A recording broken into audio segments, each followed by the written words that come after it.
लोकसभा चुनाव के बीच पश्चिम बंगाल की मुख्यमंत्री ममता बनर्जी ने अहम बयान दिया है। उन्होंने कांग्रेस को समर्थन देने की बात कह दी है, जिससे बीजेपी बौखलाती दिखाई दे रही है। तो अचानक कैसे ममता का बदला रुख, देखिए ये रिपोर्ट।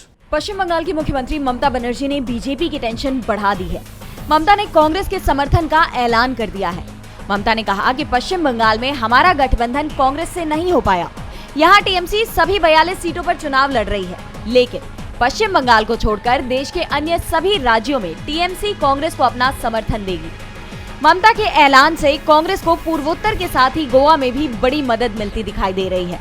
तो इसे बीजेपी के उन दावों का करारा जवाब भी माना जा रहा है, जिसमें बीजेपी की तरफ से कहा जा रहा था कि इंडिया गठबंधन एकजुट नहीं रह पाएगा। ममता ने साफ कर दिया है कि विपक्ष एकजुट है, वो इंडिया गठबंधन के साथ है।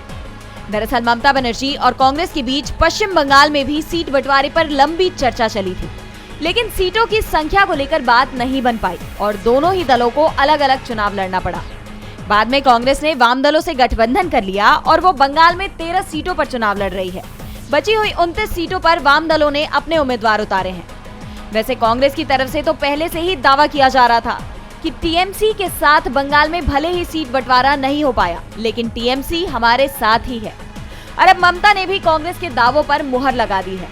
ऐसे में मतदान के आने वाले चरणों में विपक्ष की दावेदारी और मजबूत होती नजर आ रही है और इसे लेकर बीजेपी की चिंता भी साफ दिखाई दे रही है।